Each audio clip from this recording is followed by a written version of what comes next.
I grew up in a small, tight-knit town, the kind of place where faith wasn't just a belief, it was the backbone of our lives.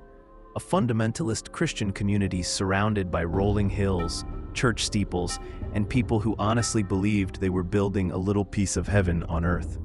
Now, I know what some of you might be thinking. Fundamentalist doesn't exactly sound comforting, but for me it wasn't all fire and brimstone. It was structure, morals, a sense of purpose. I grew up believing that good always triumphed over evil, that light would always cast out the shadows. That's what we were taught, and for the most part, that's what we lived by. But what I'm about to tell you happened in that same little town, a place built on faith, a place where evil should never have found a foothold. And yet, one Halloween night in the late 1980s, it did. See, in our town, Halloween wasn't a pagan festival or a night to fear the devil's work. It was something else entirely.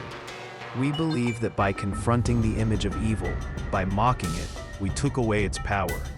That's why every year our church hosted the biggest Halloween party in the county. The church hall would be draped with paper bats, jack-o'-lanterns, and strings of fake cobwebs.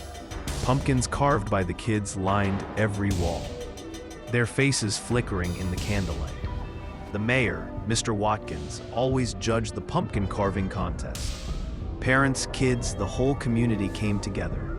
There were sandwiches, little cakes, bowls of jelly, even ice cream. And the music, oh, that old scratchy record of Monster Mash would play over and over again, courtesy of Derek Rogers, the local bar owner who moonlighted as our DJ. It was pure joy, innocent fun. That year, Halloween fell on a Saturday. I was 8 years old, dressed as a vampire. My best friend Billy showed up as the ultimate warrior. Yeah, the WWF wrestler, full face paint and all. Sally Simpson was a witch, but the good kind, and Sammy Hall went classic with the skeleton look. None of us had any idea that this would be the Halloween we'd remember for the rest of our lives. Every small town has that one person, the outsider. Ours was the handyman. I don't even remember his name. He was new, and in a place like ours, newcomers stood out. He was a drifter type. Did odd jobs, fixed fences, painted porches. My parents said he spent most of his free time praying in the church, sometimes long after everyone else had gone home. No one knew where he lived. Some said in his truck, and he wasn't right. You could just tell. Once when I was painting Widow Young's porch, he yelled at me for walking too close to his truck, said I was spawn of the devil, and that I should keep away from his property. I remember thinking, how can a man who prays that much have so much hate in his eyes? Still, he carried himself like he was on some divine mission, and over his heart, inked into his skin, was a large cross tattoo, bold, black, and heavy. I remember thinking that maybe God loved him just a little extra. I couldn't have been more wrong. The church hall was glowing that night. Orange lights, the smell of pumpkin spice and frosting. Kids laughing, dancing, their costumes rustling as they ran in circles. We were just a bunch of kids, carefree, sugar-crazed, and invincible. I remember spinning around, my cheap plastic vampire cape fluttering behind me.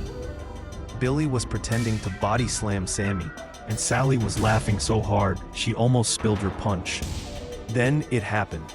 A sound, a violent crash, a deep, roaring explosion of stone, wood, and glass. Everything froze. The music stopped. Screams tore through the air as debris rained down. A truck had just crashed through the side of the church hall. I couldn't move. My mind went blank. My legs turned to stone, and then I saw him, the handyman. He stumbled out of the driver's side, his eyes wide, wild, gleaming with something I can only describe as fanatic rage. In his right hand, he gripped a rusty tire iron. His shirt was torn, and the cross tattoo on his chest glistened with sweat. He pointed straight at us, at the children, and began to shout. His words were a storm of fury and madness. Spawns of Satan, little demons. I see through your masks, your false faces. You bring evil into this holy place. The younger kids started crying. Parents screamed, rushing to shield them. Some were frozen, just like me. The air smelled of gasoline and smoke.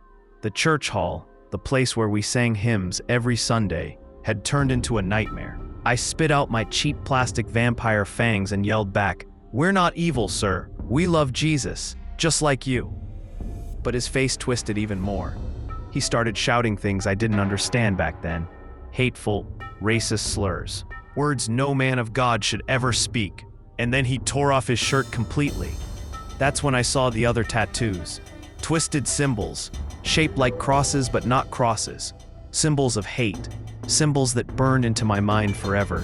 He started walking toward us, slow, deliberate steps over the shattered wood and broken glass. Each step echoed like a countdown, my fists clenched. I was 8 years old, but something deep inside me, something pure, refused to run. I stood my ground. Even as he raised that tire iron, I could feel my heart pounding so loud it drowned out everything else. And then, click. The sound of a gun being cocked, then another, and another. 7 adults stepped forward, forming a line between us and him. Their faces were a mix of fear and determination. Men and women of every color, every background, a reflection of the community this man hated so much. One of them was my dad. He placed a steady hand on my shoulder, whispered, "You did good, son," and gently pushed me behind him.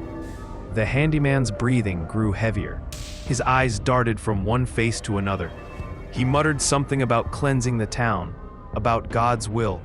My dad and the others held their ground, their weapons steady but trembling. I could see the sweat glistening on my father's forehead, the tremor in his hand. I prayed harder than I ever had in my life. "Jesus, forgive this man," I whispered.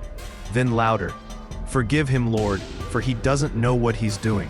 My mom tried to pull me back, but I couldn't stop praying. The handyman screamed and raised the tire iron. He took one step forward, then another, and then a single gunshot shattered the air. The sound seemed to last forever. Then silence. The handyman screamed, clutching his right hand. The tire iron clattered to the ground, spinning across the floor.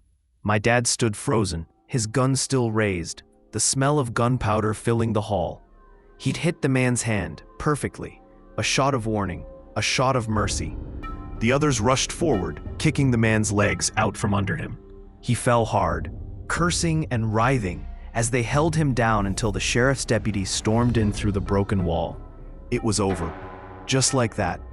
But that night changed something in all of us. He was arrested, charged, and sent upstate. I don't know what the official charges were. Attempted murder, terrorism, hate crimes, maybe all of them. I didn't want to know. Because for me, the story wasn't about him. It was about us, about a town that stood together when it mattered most.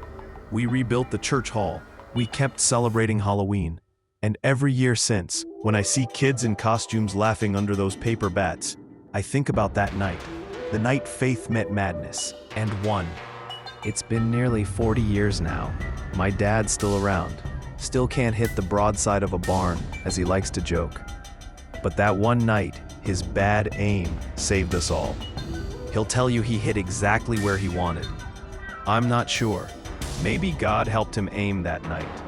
I've raised my own kids here since then. And every Halloween, when they run off in their costumes, I whisper a prayer. Not for safety, but for gratitude. Because I learned that faith isn't about fear of evil. It's about standing firm in the face of it. That was my Halloween. A night that tested our faith, our courage, and our unity. A night when a man's hate collided with a town's belief, and love won. Maybe evil doesn't always come with horns and fire. Sometimes it comes disguised as righteousness, and sometimes it hides behind a cross. If you've made it this far, thank you for listening. Stories like this remind us how fragile peace can be, and how quickly faith can be twisted by hate. If you believe in remembering the past to understand the darkness around us, subscribe to True Crime Archives channel. We dive deep into stories of faith, fear, crime, and the human heart. And let me ask you this: what do you think drives a person to turn faith into violence? Leave your thoughts in the comments below.